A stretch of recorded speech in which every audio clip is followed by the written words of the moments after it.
Chapter 8 of Criminal Procedure Code is security for keeping the peace and for good behavior. These are preventive methods. Under the provision of this chapter, a magistrate can demand security for good behavior and peace from person. Now the question comes, which persons? Well, the persons who are a danger to the public and from habitual offenders. Chapter 8 is having total 19 sections. It begins with section 106 and ends with the section 124. And keep in mind that the first 5 section begins with the word security. Let's take a quick view on all the sections of this chapter. Section 106, security for keeping the peace on conviction. Next is section 107, security for keeping the peace in other cases. Third is section 108, security for good behavior from persons disseminating seditious matters. Fourth point, section 109, security for good behavior from suspected person. The fifth point, section 110, security for good behavior from habitual offenders. Next comes section 111, order to be made. Next one, section 112, procedure in respect of person present in court. Next comes section 113, summons or warrant in case of person not so present. Section 114 says copy of order to accompany summons or warrants. Section 115 says power to dispense with personal attendance. Next comes section 116, inquiry as to the truth of information. Section 117 says order to give security. Next is section 118, discharge of person informed against. Next is section 119, commencement of period for which security is required. Section 120 says contents of bond. Now we come to section 121, power to reject sureties. Section 122 says imprisonment in default of security. Section 123 deals with power to release persons imprisoned for failing to give security. 124 section deals with security for unexpired period of bond.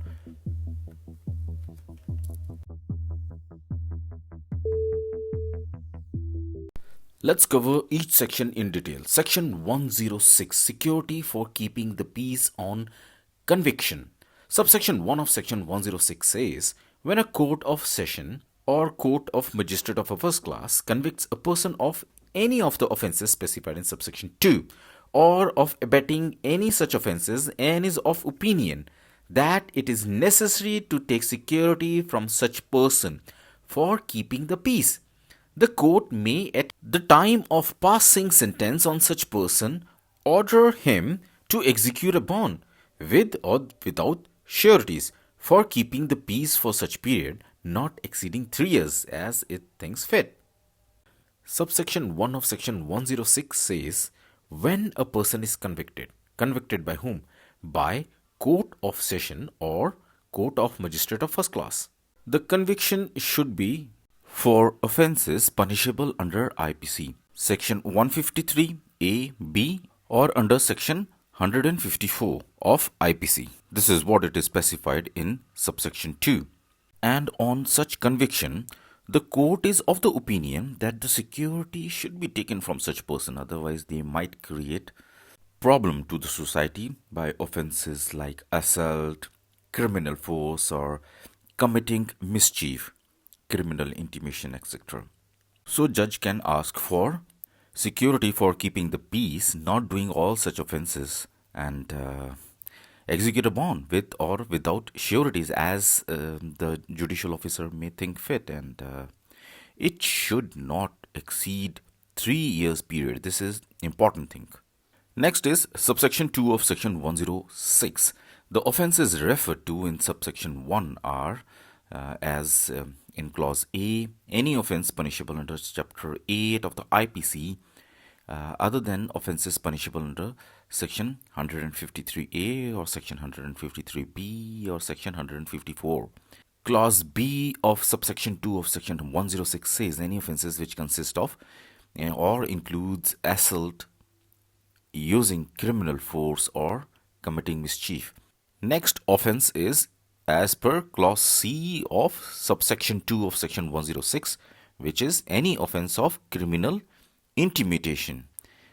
Clause D of subsection 2 of section 106 says any other offense which caused or was intended or known to be likely to be cause a breach of peace. So these are all the offenses referred in under which a magistrate can ask for security for keeping the peace on conviction. In one of the judicial examination, there was a question under which offenses of IPC can a magistrate demand security for keeping the peace on conviction. We do remember that security for keeping the peace on conviction is as per the provision of section 106. But we forget that under what offenses it has been stated of the IPC. We don't need to think about IPC separately. So, keep in the mind that when you are studying Criminal Procedure Code, do remember the sections of the IPC which are correlated to it. So, section 153A, 153B, 154 are attached. It should be read together with section 106 of Criminal Procedure Code. Now let's come back to the section. Subsection 3 of section 106 says if the conviction is set aside on appeal or otherwise, the bond so executed shall become void. Well, it's a simple thing. When a person is convicted and asked for a bond for keeping security, definitely he will be producing a bond for keeping the security. On other hand, he will appeal, and if his appeal is accepted, the conviction is set aside, definitely then the bond shall become void. Next is subsection 4 of section 106. An order under this section may also be made by an appellate court or by a court when exercising its power of revision. Well, appeal can be made for conviction, but no appeal will lie against an order to furnish security under this section. So, appeal in court or court exercising the power of revision can make an order, but they will be reluctant to do so. Next is security for keeping the peace in other cases.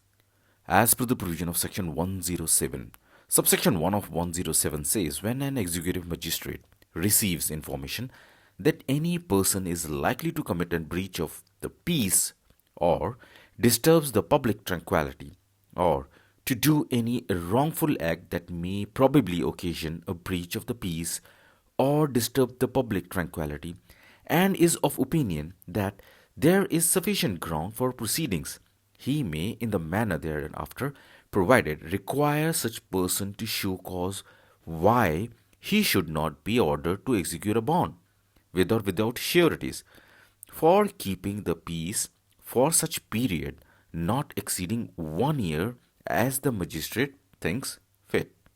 Section 107 can become a little complicated, so understand it. Listen properly. An executive magistrate has the power to act under this section on receiving information from any source whatsoever. This is important. Listen again. Executive magistrate can act on information. Information should not be necessarily from police. It can be a private person also. But magistrate cannot proceed without reliable information. Let's take up an important case. Madan Mohan versus State, 1968, DLT 31. It was held that subsection 1 of section 107 gives power to executive magistrate demand security for keeping the peace on information.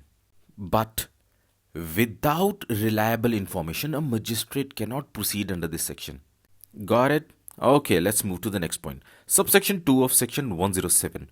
Proceedings under this section may be taken away before any executive magistrate when either the place where the breach of the peace or disturbance is apprehended is within his local jurisdiction or there is within such jurisdiction a person who is likely to commit a breach of the peace or disturb the public tranquility or to do any wrongful act as aforesaid beyond such jurisdiction.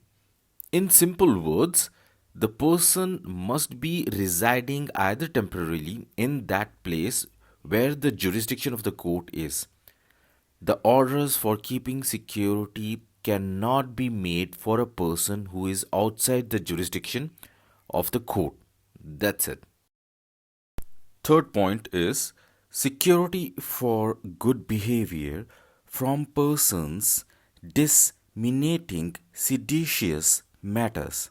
Subsection 1 of Section 108 says when an executive magistrate receives information that there is within his local jurisdiction any person who, within or without such jurisdiction, this means that the act of the person is in the jurisdiction of an executive magistrate, but that person may or may not belong to that jurisdiction. Further, Clause I of subsection 1 of Section 108 says either orally or in writing or in any other manner intentionally disseminates or attempts to disseminate or abets the dissemination of a any matter the publication of which is punishable under section 124A or section 153A or 153B or section 295A of Indian Penal Code.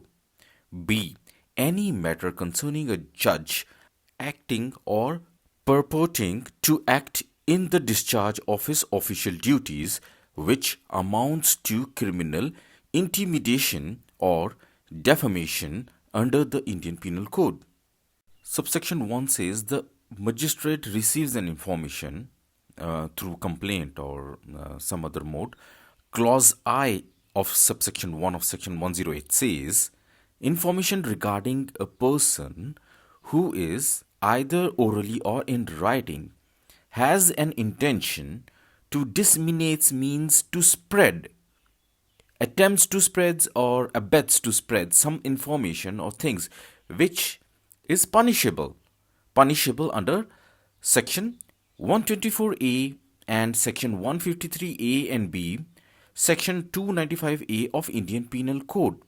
It also covers matters regarding the judge, things done in official capacity by a judicial officer acting in the discharge of his official duties, which is written over here, also amounts to criminal intimidation or defamation. Criminal intimidation over here means trying to frighten or terrifying or scaring someone by his words.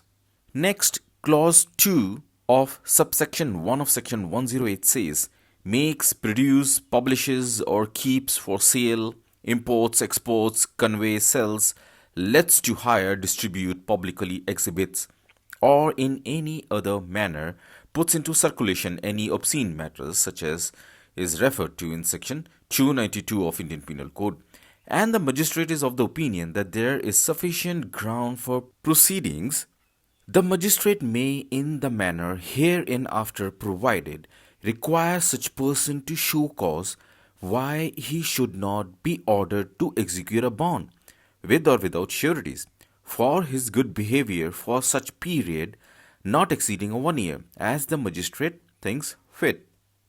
So over here it speaks about taking security for a period of 1 year by the magistrate from a person whose publication has been banned under section 292 of Indian Penal Code for not repeating such thing in future. Means he will not publish, sell, import, export such things which are banned under section 292 of Indian Penal Code. That's it. Let's come to the point. Subsection 2 of section 108. No proceedings shall be taken under this section against the editor, proprietor, printer or publisher of any publication registered under and edited, printed and published in conformity with the rules laid down in the Press Regulation of Books Act 1867 with reference to any matter contained in such publication except by the order or under the authority of the state government or some officer empowered by the state government in this behalf. This simply means that only the author who has created the material, action will be taken against him, not against those person who has been employed for such publication, editing or other things. Fourth point is security for good behavior from suspected persons as per the provision of section 109.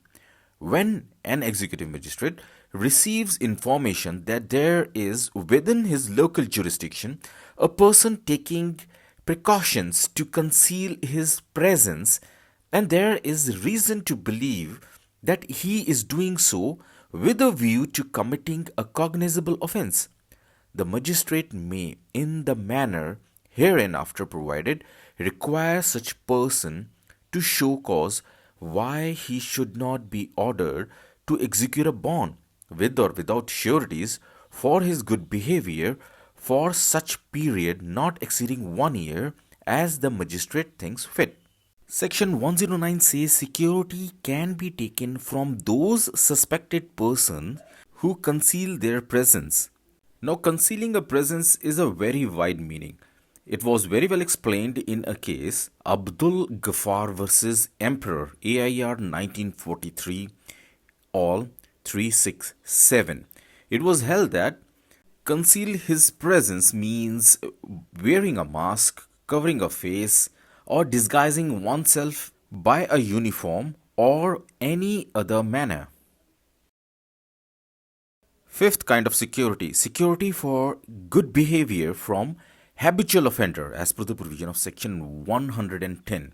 Section 110 says when an executive magistrate receives information that there is within his local jurisdiction a person who is by habit a robber, housebreaker, thief, or forger, or is by habit a receiver of stolen property, knowing the same to have been stolen, which means that he knows that it is stolen property, habitually protects or harbor thieves or aid in concealment or disposal of stolen property, habitually commits or attempts to commit or abets the commission of the offense of kidnapping, abduction, extortion, cheating or mischief, or any offense punishable under Chapter 12 of Indian Penal Code or under Section 489A, B, C, and D as well of the Code. Section 1110 is self-explanatory. Whenever an executive magistrate receives information that there are habitual offenders in the locality, magistrate can demand security for good behavior from such habitual offenders. There are more offenses, let's cover them. Clause E habitually commits or attempts to commit or abets the commission of offense involving breach of peace, or as per clause F, habitually commits or attempts to commit or abets the commission of any offense under one of the following. They are under the Drugs and Cosmetics Act 1940, Foreign Exchange Regulation Act 1973, Employees Provident Fund and Family Pension Fund 1952, Provision of Food Adulteration Act 1954, Essential Commodities Act 1955, Untouchability Offences Act 1955, the Customs Act 1962, the Foreigners Act 1946, and also any offences punishable under any other law providing for the prevention of hoardings or profiteering or of adulteration of food or drugs or of corruption. Well, I hope it is strictly implemented on it. Anyway, clause G says, is so desperate and dangerous to render his being at large without security hazardous to the community, such magistrate may, in manner hereinafter provided, require such person to show cause why he should not be ordered to execute a bond with sureties for his good behavior for such period not exceeding 3 years, as the magistrate thinks fit. There's nothing to explain in it. Section 110 says the offences for which security for keeping peace can be demanded, and that can be for 3 years, as the magistrate may think. order to be made as per the provision of section 111.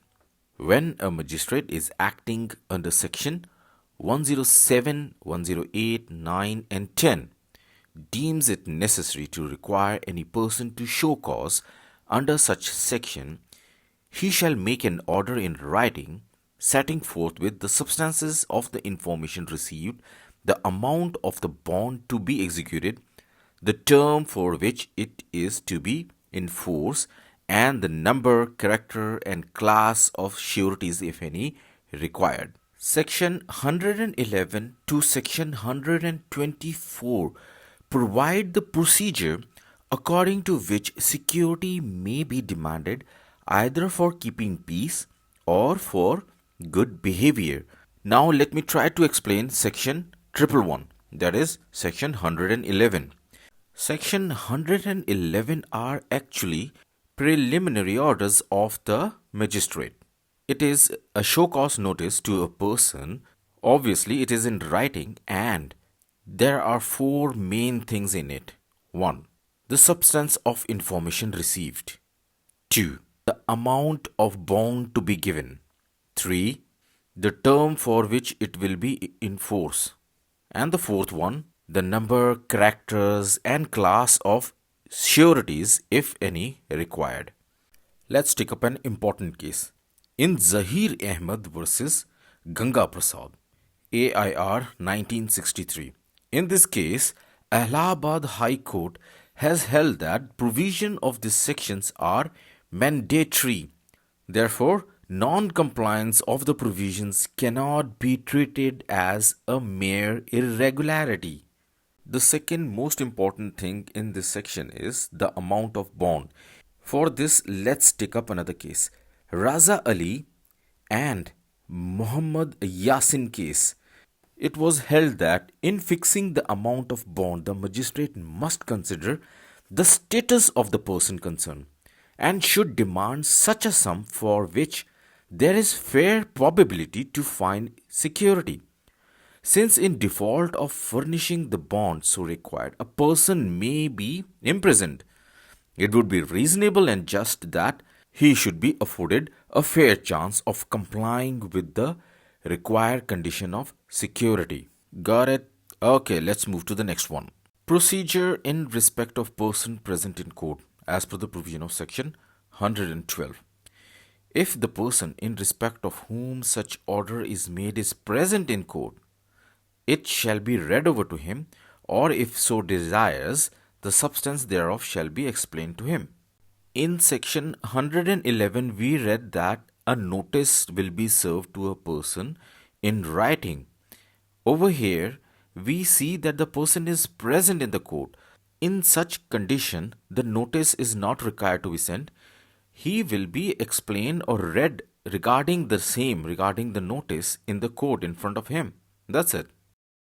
Summons or warrants in case of person not so present.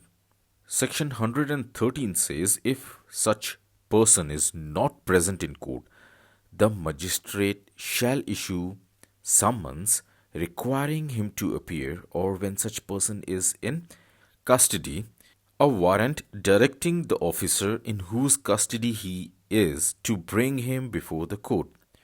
Now, there is a condition to it also, provided that whenever it appears to such magistrate, upon a report of a police officer or upon other information, the substance of which report or information shall be recorded by the magistrate, that there is reason to fear the commission of a breach of the peace, and such breach of peace cannot be prevented otherwise by the immediate arrest of such person. The magistrate may at any time issue a warrant for his arrest. Okay, let me try to explain this. In section 111, section 111, we read that the court is going to give a notice to the person, a show cause notice. Okay, in section 113 over here, now we see that the court can even send a summon or warrant of arrest, but there is a certain condition. In Dayaram versus State 1965, it was held that Summons can be issued under this section only after an order under section 111 has been passed, which means that summons can be served only after notice has been served to the person and he does not appear on such notice. Okay? Copy of order to accompany summons or warrants as given under section 114. Every summons or warrants issued under section 113 shall be accompanied by a copy of the order made under section 111, and such copy shall be delivered by the officer serving or executing such summons or warrants to the person served with or arrested under the same. Now we see how all these sections are interconnected with each other. In section 111, a show cause notice by the magistrate will be served to a person. If he does not appear, under 113, summons or warrant of arrest can be served. Okay? Now section 114 says that such warrant or summons must be sent along with the copy of the notice, a show cause notice which was served under section 111. But the procedure of 114 is not as strict as it is under section 111. In section 111, it was held that the provisions are mandatory, but it is not the same with section 114. To understand it, let's take up a case law. In Karim versus State, 1961, it was held that a failure to supply a copy of the order passed under section 111 would not vitiate the proceedings if the person proceeded against is aware of the contents of the order. Power to dispense with personal attendance.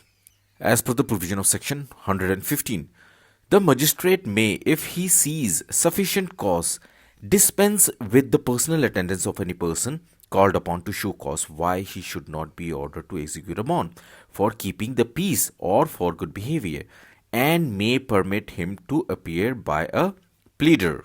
Section 115 is explaining us that when a person is served a notice of show cause under section 111 or served a summon or warrant under section 113. For what? For assuring the court that he will keep peace or maintain a good behavior.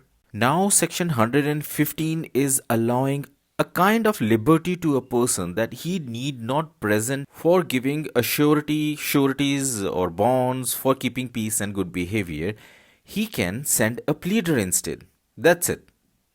Inquiry as to truth of information as per the provision of section 116. Subsection 1 of section 116 says when an order under section 111 has been read or explained under section 112 to the person present in court, or where any person appears or brought before a magistrate in compliance or in execution of a summon or warrant issued under section 113, the magistrate shall proceed to inquire into the truth of the information upon which action has been taken, and to take such further evidence as may appear necessary. Next, subsection 2 of 116 says, such inquiry shall be made as nearly as may be practicable in the manner herein after prescribed for conducting trial and recording evidence in summon cases. Next, subsection 3 of section 116 says, after the commencement and before the completion of an inquiry under subsection 1, the magistrate, if he considers that immediate measures are necessary for the prevention of breach of the peace or disturbance of the public tranquility or the commission of any offence, or for the public safety, may, for reasons to be recorded in writing, direct that the person in respect of whom the order under section 111 has been made to execute a bond with or without sureties for keeping the peace or maintaining good behavior until the conclusion of the inquiry, and may detain him in custody until such bond is executed or in default of execution until the inquiry is concluded. However, there is a condition to it. A. No person against whom proceedings are not being taken under section 108, section 109 or section 110 shall be directed to execute a bond for maintaining good behavior. Second condition B. The condition of such bond, whether as to the amount thereof, or as to the provision of sureties, or the number thereof, or the pecuniary extent of their liability, shall not be more onerous than those specified in the order under section 111. And subsection 4 of section 116 says, for the purposes of this section, the fact that a person is habitual offender is so desperate and dangerous as to render his being at large without security hazardous to the community and may be proved by evidence of general repute or otherwise. Next, subsection 5 of 116, where two or more persons have been associated together in the matter under inquiry, they may be dealt within the same or separate inquiries as the magistrate shall think just. Next, it says under subsection 6 of section 116, the inquiry under this section shall be completed within a period of 6 months from the date of its commencement, and if such inquiry is not so completed, the proceedings under this chapter shall, on the expiry of the said period, shall stand terminated, unless for special reasons to be recorded in writing, the magistrate otherwise directs.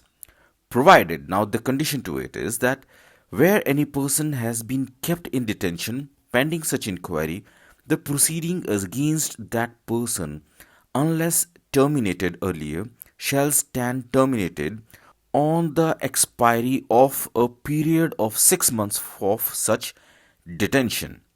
Next, subsection 7 of 116 says, where any direction is made under subsection 6 permitting the continuance of proceedings, the session judge may, on an application made to him by the aggrieved party, vacate such direction if he is satisfied that it was not based on any special reason or was perverse.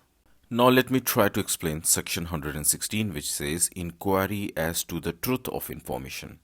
First of all, the inquiry is a judicial inquiry. After a notice or order has been served upon a person, an inquiry shall be held under this section. The person is called upon to furnish the security for keeping the peace or for good behavior. This is what subsection 1 of 116 says. Now subsection 2 of 116 says that the inquiry will be held in a prescribed manner.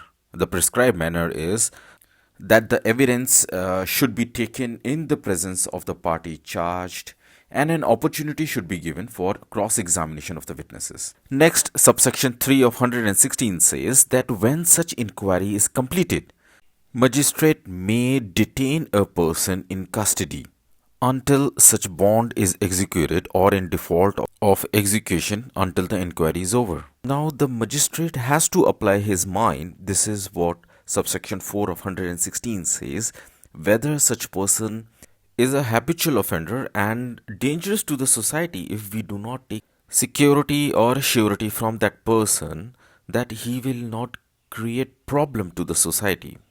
Next, subsection 5 of 116 was informing us that what is to be done when there are two or more persons associated together in an inquiry.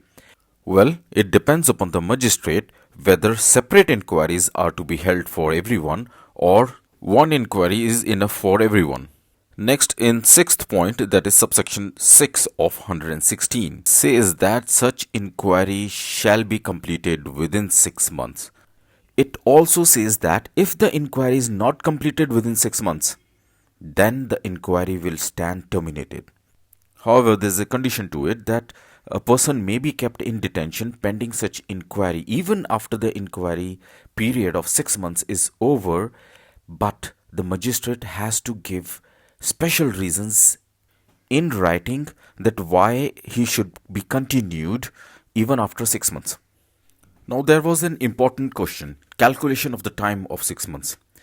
We can cover that in a given case. In Chakradhar Das versus Bijay Kumar Behra, It is a case of 1992 Criminal Law Journal 906 Odisha that the period of 6 months shall be calculated from the date of issuing the summons and not from the date of examination of the witnesses. With this, we come to the end of the topic inquiry as to truth of information. Order to give security as per the provision of section 117. Section 117 says if upon such inquiry it is proved that it is necessary for keeping the peace or maintaining good behavior as the case may be, that the person in respect of whom such inquiry is made should execute a bond with or without surety, the magistrate shall make an order accordingly. In previous section 116, we came to know that inquiry will be held into the information whether the information is true or not. Now, after the inquiry, section 117 says that if it is proved that for keeping peace and maintaining a good behavior from a person, a bond should be executed, should be taken by him with or without sureties. So, a magistrate can order to give security is given under section 117. Now there are three conditions to it, provided that clause A, no person shall be ordered to give security of a nature different from or of an amount larger than or for a period longer than the specified in order made under section 111, which means that definitely a person does not need to pay more than what it is required to pay as security, and that is given in that orders. Now condition 2, that is clause B, says the amount of every bond shall be fixed with due regard to the circumstances of the case and shall not be excessive, which means that the amount of bond will be reasonable. Third condition is in clause C, which says that when the person in respect of whom the inquiry is made is a minor, the bond shall be executed only by his sureties. Discharge of person informed against as per the provision of section 118. Section 118 says if on an inquiry under section 116 it is not proved that it is necessary for keeping the peace or maintaining good behavior as the case may be, that the person in respect of whom the inquiry is made should execute a bond, the magistrate shall make an entry on the record to that effect, and if such person is in custody only for the purposes of the inquiry, shall release him, or if such person is not in custody, shall discharge him. To explain this, let me go back to section 116. 116 inquiry was done. If under such inquiry a person is found to be guilty or definitely magistrate thinks fit that security should be taken, 117 says security should be taken. But if the inquiry done under 116 says that person is not guilty, he is not danger to society, no security need to be taken from that person, then section 118 says that discharge that person. And if such person is in custody, then release that person and magistrate will make an entry regarding it. That's it. Commencement of period for which security is required as per the provision of section 119. Subsection 1 of section 119 says, if any person in respect of whom an order requiring securities is made under section 106, 117, is at the time such order is made sentenced to or undergoing a sentence of imprisonment, the period for which such security is required shall commence on the expiration of such sentence. It simply says when the order is made that a security is to be given by a person, and if such person is already in prison, then the period to give security will begin when he will come out of imprisonment. Next is subsection 2 of section 119. It says that in other cases, such period shall commence on the date of such order unless the magistrate for sufficient reason fixes a later date. Well, if a person is not in prison, subsection 2 says then the order will commence from the date of such order. In exceptional cases, A magistrate can fix a date which is later than the date of order and will give reasons for it. That's it. Contents of bond. As per the provision of section 120. Section 120 says the bond to be executed by any such person shall bind him to keep the peace or to be of good behavior, as the case may be, and in the later case, the commission or attempt to commit or abatement of any offence punishable with imprisonment, wherever it may be committed, is a breach of the bond. See, where a person is asked to give a bond that he will keep good behavior or he will keep peace, if he does not act, if he commit an offense, even if the offense is committed somewhere else in not that area, well, that will be considered as breach of bond which he has given, and his surety will be fortified. Power to reject sureties as per the provision of section 121. Subsection 1 of section 121 says a magistrate may refuse to accept any surety offered or may reject any surety previously accepted by him or his predecessors under this chapter on the ground that such surety is an unfit person for the purposes of the bond.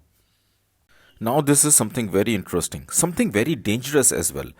Interesting because a judge can reject a surety. Dangerous because when a judge is transferred, other judge can come and say that I reject this surety. But there is a condition to that. Let's cover it. Before so refusing to accept or rejecting any such surety, he shall either himself hold an inquiry on oath into the fitness of the surety or cause such inquiry to be held and a report to be made thereon by a magistrate subordinate to him. Well, a magistrate, before accepting or rejecting a surety, can either himself or ask his subordinate to hold an inquiry.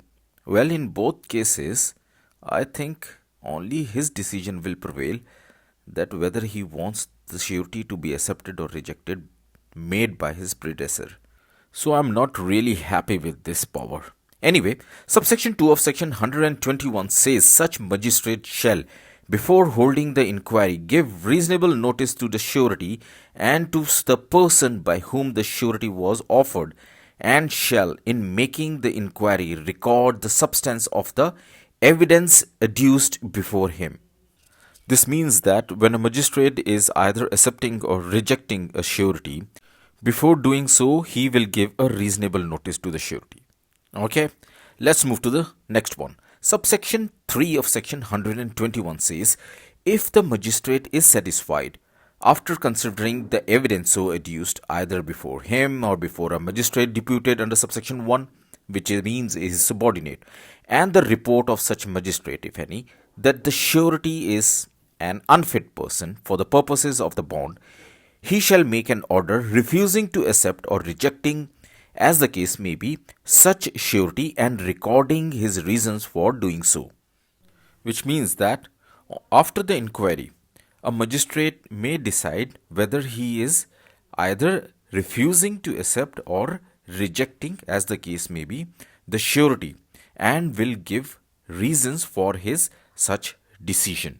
Now, there is one condition to it also, provided that before making an order rejecting any surety who has previously been accepted, the magistrate shall issue his summons or warrants as he thinks fit and cause the person for whom the surety is bound to appear or to be brought before him. It is very obvious that before you are rejecting somebody's surety, you will definitely ask him to appear before the court. And to ask him to appear before the court, a magistrate has to issue either a summon or a warrant as he may think fit. Got it? Okay. Imprisonment in default of security. As per the provision of section 122. Clause A of subsection 1 of section 122 says, If any person ordered to give security under section 106 or 117 does not give such security on or before the date on which the period for which such security is to be given commences, he shall, except in the case next hereinafter mentioned, be committed to prison, or if he is already in prison, be detained in prison until such period expires, or until within such period he gives the security to the court or magistrate who made the order requiring it. It simply means if a security is asked from a person and he does not give such security or fails to give security, he will be detained in prison. And if the person is already in prison, he will be kept in prison either till the time he gives security or till the security period is over. Security period is like a judge may say the security is to be given for 1 year, 2 year, or 3 year. Next is clause B of subsection 1 of section 122. If any person after having executed a bond with or without sureties for keeping the peace in pursuance of an order of a magistrate under section 117 is proved to the satisfaction of the magistrate or his successor in office to have committed breach of the bond, such magistrate or successor in office may, after recording the grounds of such proof, order that the person be arrested and detained in prison until the expiry of the period of the bond, and such order shall be without prejudice to any other punishment or forfeiture to which the said person may be liable in accordance with law. Second thing, it says that when a magistrate makes an order that the bond should be executed by a person under section 117 and that person executes a bond with or without sureties, and even after producing a bond to maintain peace or good behavior commits an offense, magistrate can order to arrest and detain in prison such person till the expiry of the period of bond. That's it. Subsection 2 of section 122 says when such person has been ordered by a magistrate to give security for a period exceeding 1 year, such magistrate shall, if such person does not give such security as aforesaid, issue a warrant directing him to be detained in prison pending the orders of the session judge, and the proceedings shall be laid as soon as conveniently may be before such court. Now let me try to explain this. If a magistrate orders the person proceeded against to furnish security for period exceeding 1 year, what will he do? He will refer the matter to the session judge for his orders. Now, it is only when a default is made in giving the security, then this subsection 2 of section 122 will come into force. Next is subsection 3 of section 122. Such court, after examining such proceedings and requiring from the magistrate any further information or evidence which it thinks necessary, and after giving the concerned person a reasonable opportunity of being heard, may pass such order on the case as it thinks fit, provided that the period, if any, for which any person is imprisoned for failure to give security shall not exceed 3 years. To understand it, let's remember that we are covering imprisonment in default of security. Before passing such order, a reasonable opportunity of being heard will be given to the concerned person. The most important thing to remember is a person can be imprisoned maximum for a period of 3 years for failure to give security. Okay, let's take subsection 4 of section 122 now. If security has been required in the course of the same proceedings from 2 or more persons in respect of any one of whom the proceedings are referred to the session judge under subsection 2, such reference shall also include the case of any other of such persons who has been ordered to give security, and the provision of subsection 2 and subsection 3 shall in that event apply to the case of such other persons also, except that the period, if any, for which he may be imprisoned shall not exceed the period for which he was ordered to give security.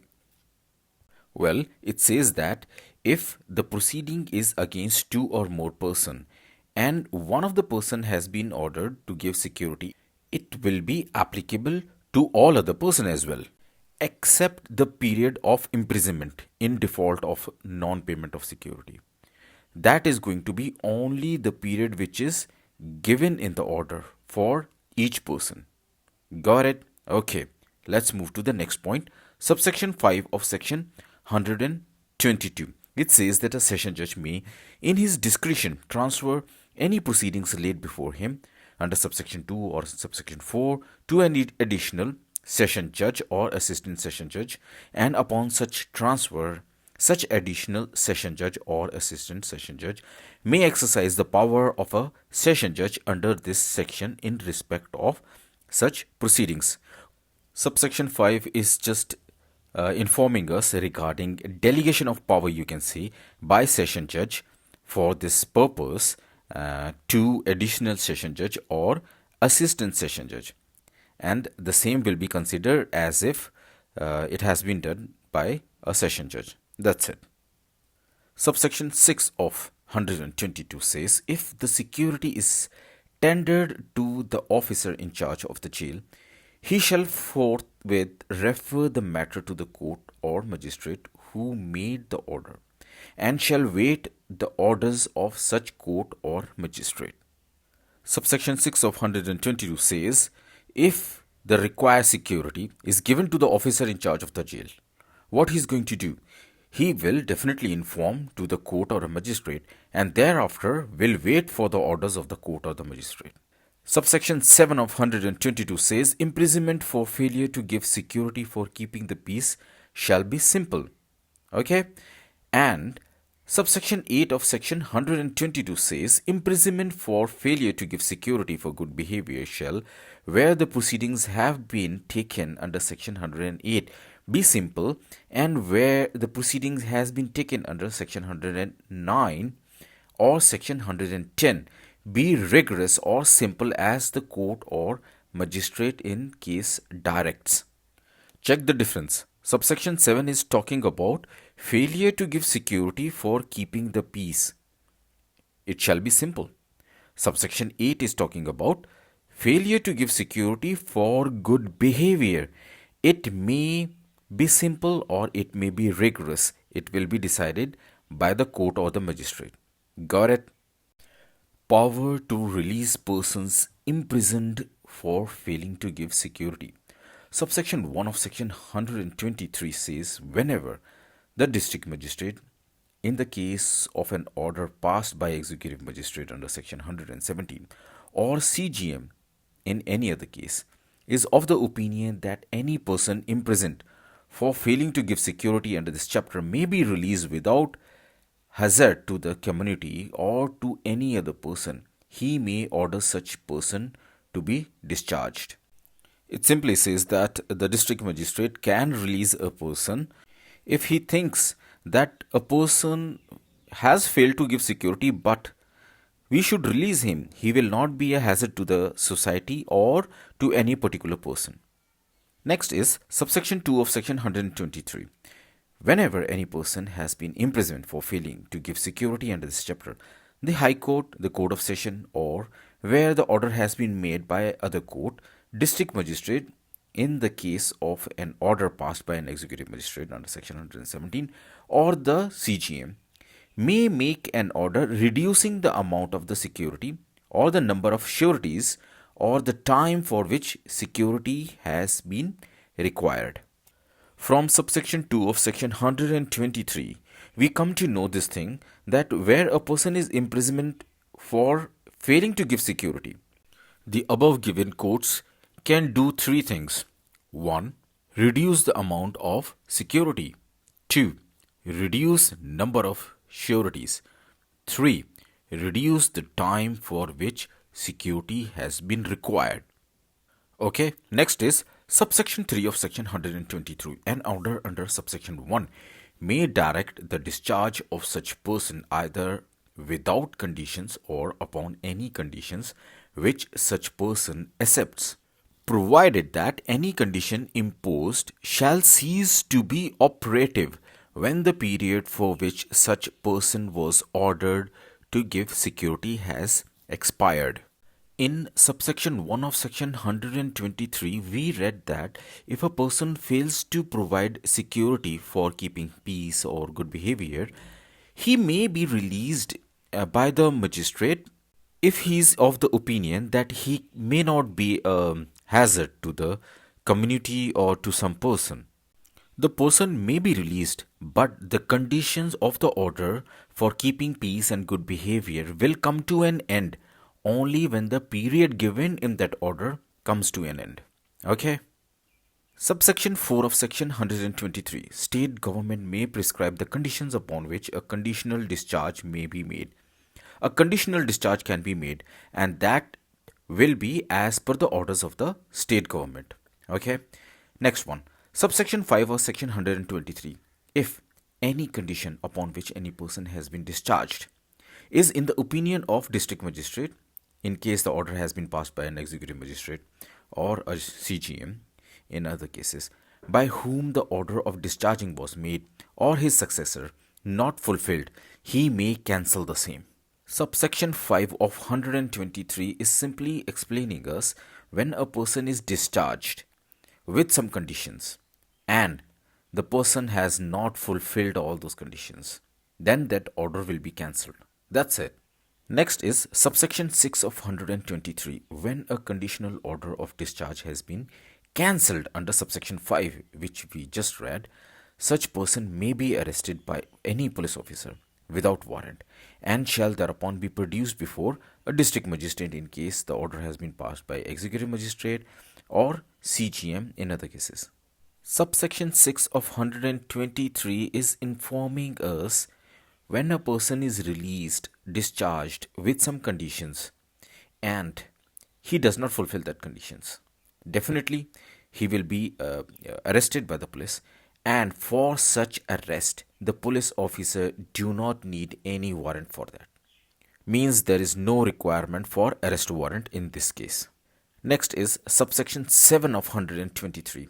Unless such person gives security in accordance with the terms of the original order for the unexpired portion of the term for which he was in the first instance committed or ordered to be detained, such portion being deemed to be period equal to the period between the date of the breach of the conditions of discharge and the date on which, except for such conditional discharge, he would have been entitled to release. District magistrate, in case the order passed by executive magistrate or the CGM, in other cases, may remand such person to prison to undergo such unexpired portion. Let me explain you with an example. A person fails to pay security for keeping peace and good behavior for a period of 2 years, we can say, and so he was detained, he was in prison. After 6 months, the judicial officer takes a decision to release that person with certain conditions that he may not be hazardous to the community or other person. But the person so released does not comply with the conditions. He will be rearrested and he will have to undergo imprisonment for a period of 1 year and 6 months, not 2 years, because he had already undergone 6 months of imprisonment before he was released with conditions. Next is subsection 8 of 123. A person remanded to prison under subsection 7 shall, subject to the provision of this section 122, be released at any time on given security in accordance with the terms of the original order for the unexpired portion aforesaid to the court or magistrate by whom such order was made or to its or his successor. See, this is a procedure we need to understand. A person was arrested for not paying the security for keeping the peace or good behavior. But later on, he was released with certain conditions. He was again rearrested for breach of those conditions. Later on, that person is ready to pay the security again he will be released. This is what subsection 8 of section 123 says. Next is subsection 9 of section 123. The High Court or Court of Session may at any time, for sufficient reasons to be recorded in writing, cancel any bond for keeping the peace or for good behavior executed under this chapter by any order made by it, and district magistrate, in case of the order passed by executive magistrate or the CGM in other cases, may make such cancellation where such bond was executed under his order or under the orders of any other court in his district. Well, subsection 9 of section 123 is trying to convey us that High Court, Court of Session, or the district magistrate, as the case may be, can cancel anybody's bond, a bond which a person has produced to keep peace or good behavior can be cancelled by these courts. Next is subsection 10 of 123.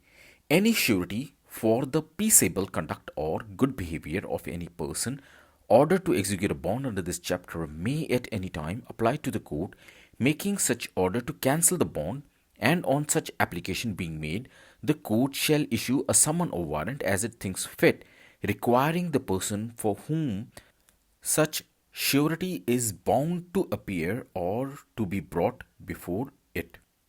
It's actually quite bad and embarrassing for a person for whom surety was given by another person. That other person can revert back. He can say, I do not want to take surety for this person.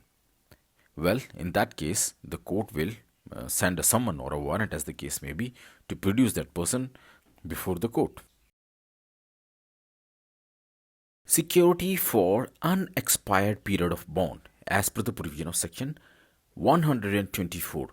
Subsection 1 of section 124 says, when a person for whose appearance a summons or warrant has been issued under the provision of subsection 3 of section 121 or subsection 10 of section 123 appears or brought before the magistrate or court, the magistrate or court shall cancel the bond executed by such person and shall order such person to give for the unexpired portion of the terms of such bond fresh security of the same description as the original security. Remember, we just covered in subsection 10 of 123 that a surety can be taken away, and he will inform the court that I am not going to take surety of this person anymore. So that person will be recalled and he will be asked to bring some other person who can give surety for him in the same manner as it was asked before. Next, subsection 2 of section 124 says that every such order shall, for the purposes of sections 120 to 123, be deemed to be an order made under section 106 or 117 as the case may be. The crux of this case is that when an application is made by surety for cancellation of the bond, the magistrate has no option but to cancel the bond, but not until the person appears or brought before him. Secondly, if the person fails to bring fresh security, he will be committed to jail under subsection 1 of section 122.